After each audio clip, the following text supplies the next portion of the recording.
Good morning. Update. The scaffolding came broken, so I had to send it back to Ohio. So we'll go next Sunday and try to get it again. So where we'll be from there is we'll start on putting the scaffolding up so we can put the roof in. So I got parts here I want to show what I'm going to be doing.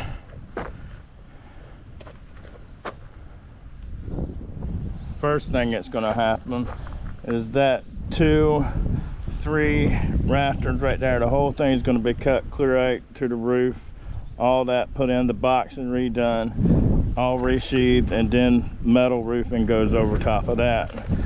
Same thing pretty much going to happen on the other side. There's a little bit more structure damage on the other side that I've got to deal with, but we'll get her done. On this side, it's got a little bit more boxing damage because it rained down through this part for years.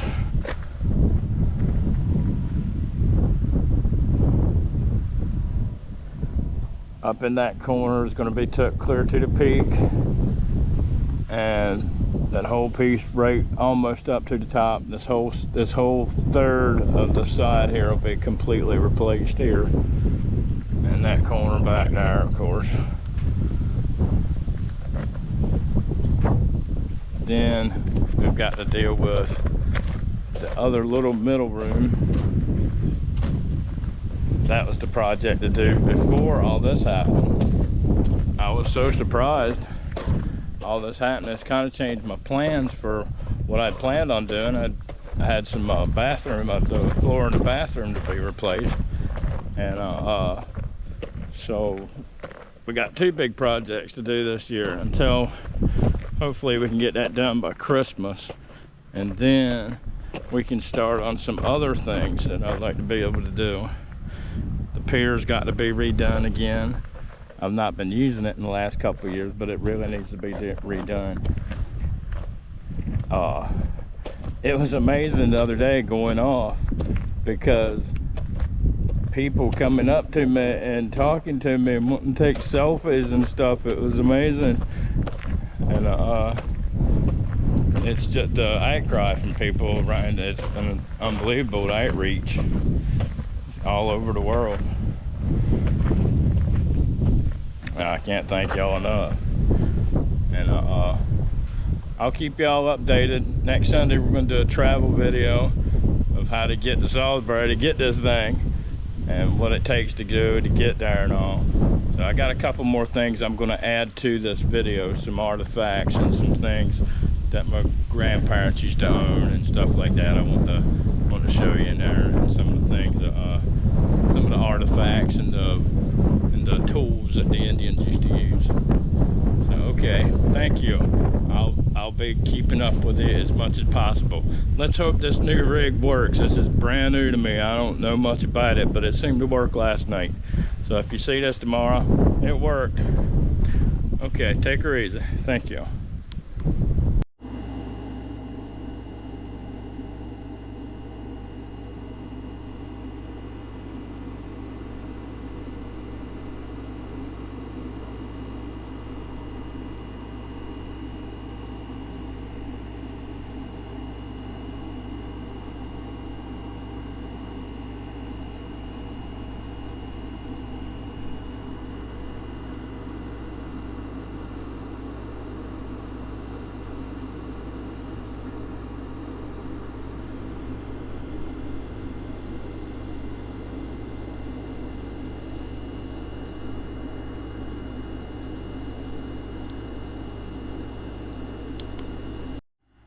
Good afternoon.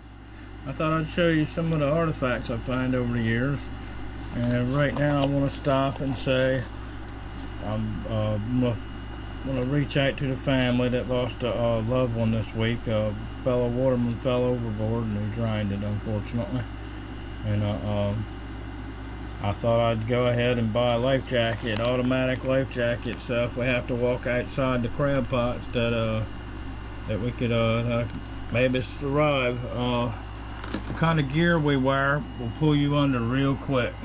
You won't make it. So right now I wanted to show you a few things I find and a few things I've had over the years. First of all, I want to show you the brick. I had this last time and forgot to show it. There's a brick I find on a colonial place. It had looks like cat paws or dog print. I'm not sure which one. And I find a slate roofing tile. I don't know if it'll be seen or not, but there's numbers on it. You can tell right there. You can see the numbers on it. I guess it was 16 inches wide by 22 long. Slate roofing tile. And sometimes you find these all over scattered in piles on the beach. It's where lightning hit the sand. They're called fulgurites. And I found a whole pile of them one day, and I should have kept more of them. I just walked right by them. This here, it needs to be polished up a little bit, but it's called a Potomac River agate. It's the Maryland State, no, Patuxent River agate. It's the Maryland State stone, gemstone. It's more of a quartz, looks like. Last time I was artifact hunting, I found an old bottle, but it was sadly broken. But I still kept it because it was nice. This here is a baseball that the North End baseball team gave my dad a long time ago. And I've had it, kept it all my life. I've treasured it. This is a wheel my grandfather made. Looks like probably in the 50s or early 60s. I guess for a toys cart. He made it by hand.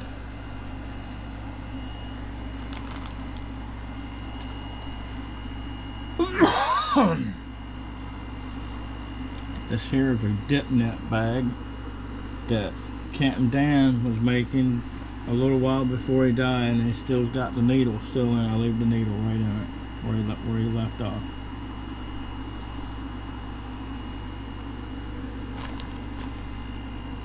This is another one, a friend of mine, or he's a friend of the family. I thought a lot of him too. His name was Gene Summers. He came down here and he was talking to Captain Dan one day, and he sat here and made this while he was down here, and he gave it to me, and I've had it all these years. I wouldn't take none for that. Here's some of the books I find over the years. A few of the things. This is a pamphlet from before the Crab Derby. This is before the Crab Derby started, 1940, a year or two before, and it's just packed full of these old advertisements of places around here, around the bay, and places that no longer exist. Wait a minute, there's $1 from somebody. Oh, that's Mid's dollar. I'm glad I find that. Mildred Jane, give me that $1. I wouldn't take nothing in the world for that $1. I love the old advertising into this book.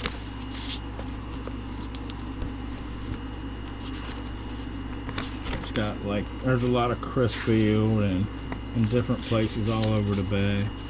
Advertising. It's mainly an advertising book, but there's a lot of pictures in it too. I'll post it just before Crab Derby. I'll post it. I got a whole file of that. This is a songbook from 1963, I think. One of them's from 63 or something. This is O.L. Taw's Company. I think they were a oil company back in the day. Crisfield, I'm sure. Yeah, Crisfield. Here's another songbook. O.L. Taw's Company, Crisfield. Phone number 124. Wow. And here's an actual phone book from 63. An Eastern Shore phone book. This is all the numbers on the whole Eastern Shore back then. Look, and a lot of it's advertising. There's where half of it's advertising. 1963, the whole book was that big. Here's a couple wooden items I find. This was I believe this belonged to my mother's first husband. She said that this was his boat scoop. Old wooden boat scoop. very delicate. I found this one time washing out of the shoreline in an old colonial site. It's wood, but it's probably early 1900s. I doubt it goes back that far. And here's something I treasure too. One day I was walking with my son when he was around 3 years old, and he picked up a rock and he gave it to me, so I've always kept that rock. Here's a couple artifacts. Here's a couple of things I want to show you that are metal. These are from a local blacksmith. His name was Ad Venable. Ad Venable was his name. And we used these tongs all my life. We used them right up until nearly the end. This is a anchor. This is my mom's crab tongs. And this is a crab drag that used to belong to my grandfather. It was they had a whole bunch of these on a line, and they would drag them trying to catch their cut off crab pots. Ad Venable made that too. I like the style at the end of it. And these are what's called pitted stones. Now some of them were round enough that they played a game called Chunky, but I think this is more of a nutting stone. And right next to it, when I was there one day, I threw this back. The first time I found it, I threw it back because I didn't know what it was.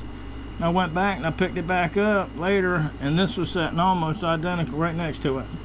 And here's another one here. Now they were mostly used for making arrowheads, and you can see right here where he held it in his hand, and you can see the dip right here where he hit it against the edge of arrowheads and bashed it up right there. That was neat. And you find perforating tools. They call them drills or perforating tools. Here's one I find, a hog neck. It's worked on one side and then it's corner pieced. Made out of broken arrowheads, used up arrowheads, mainly made out of broken ones I've seen.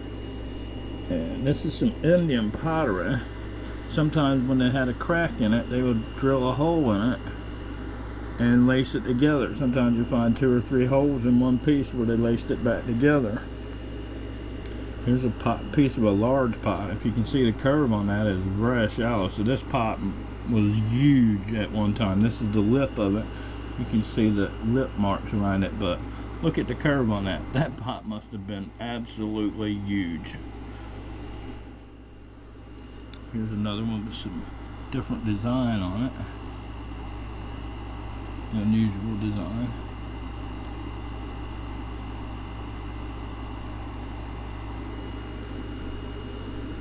Also find arrowheads that have been worked down to a point like this, and they call them a graver spud. They used it for carving into things, and that's what I'm told anyway. They were used to carve into stuff. Bigger pieces of Indian pottery. You can see the impression on it is of a corn cob. They rolled a corn cob across the surface to get that impression. And this is the same kind. It's called, I don't even want to say on that. I'm not sure what that's called yet. I did have a name, but I think it's a different kind. These are perforated stones. We call them gorgets or pendants. This is one made out of canal coal. This one here was unfinished. It came from Highlands Island. A friend of mine gave that to me. Here's one I find, the hog neck. X marks the spot. And you find them broken right off them. Here's one I always thought looked like a death mask. Here's one that looks like a comb pendant, but with the teeth on it looks like it was made for a comb. And there's little pieces of them. There's another one that wasn't finished. Here's one I caught scraping a few years ago. It's got notches in it, so at one time it was probably very, very ornate. Here's one I find that's got like, looks like red ochre on it. It's definitely like a reddish paint on it. And we find stones like this that are used for they chipped on the ends of them. I think they used them for sinker weights. Here was one I caught scraping up to terrapin sand. It's got notches on it, the whole way, tally marks the whole way around it. Here's one I caught the hog, find the hog net.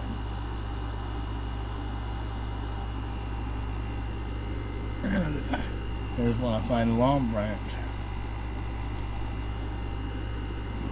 And they had big chunking tools like this that I think they use for cleaning, scraping hides with. For scraping hides. Here's one little tool here they use for making the spoke shave for their arrow shafts, making the carving the spoke shave, the shave around the edge of it. And bladelets like this, real thin. Just use them for knives and cutting. All kind of cutting tools. This one here is like polished real smooth, where it had been wore in their hand a long time.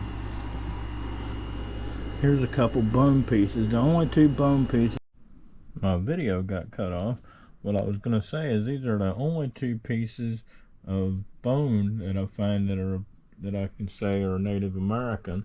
If you look real close, it's got a zigzag line on it. And I think this was part of a bone flute, if I think it's what it looks like to me.